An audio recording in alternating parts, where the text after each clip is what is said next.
Earth is Ghetto. The Devil's Son, the origin of John D. Rockefeller.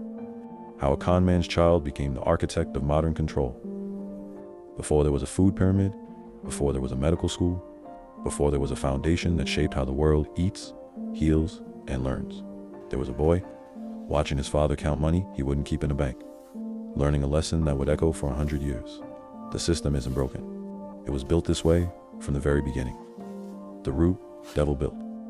Because you cannot understand John D. Rockefeller without understanding where he came from. And the story has been buried on purpose. His father, William Avery Rockefeller, made his money from a slew of shady business ventures, from pretending to be a deaf and blind peddler, to posing as a doctor, to hawk patent medicines. The locals called him something, Devil Bill.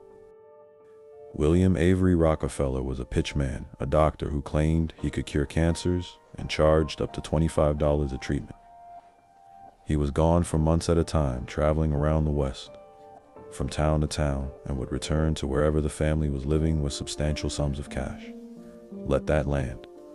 The father of the man who would one day control what doctors teach, what people eat, and what medicines get made, was himself a fake doctor selling fake cures. The apple didn't fall far, it just got bigger. Now here's where it gets real. Devil Bill didn't just sell lies out of a suitcase. He built a whole operation. He had a man with him, a young man named Charles Johnston, nut brown skin, high cheekbones, flowing black hair. Bill looked at him the way this country always looks at people who look like something it can profit from. He dressed Charles up, feathers, paint, ceremony that wasn't his. Told the crowd this was his Indian son, a prince who carried ancient healing secrets, passed down from a great chieftain. Charles Johnston was not a prop, he was a person. But in Devil Bill's hands, everybody was inventory. Now listen to what Charles said when he finally talked in 1908.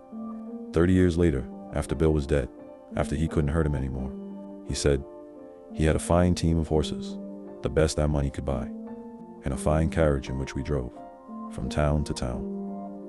He would have a string of 8 or 10 towns at once.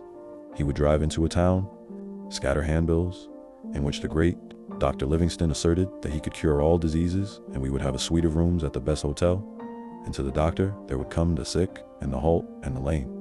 8 to 10 towns at the same time, running the same script, selling the same bottle. Let that sit. This man, Dr. Levingston, wasn't even a real name. It was a costume. His real name was William Avery Rockefeller, Devil Bill, father of the future richest man on earth. And it gets deeper. In 1855, while Eliza, his wife, was home, Bill quietly married another woman, didn't divorce Eliza, didn't tell either of them, bigamist, fraud, fugitive,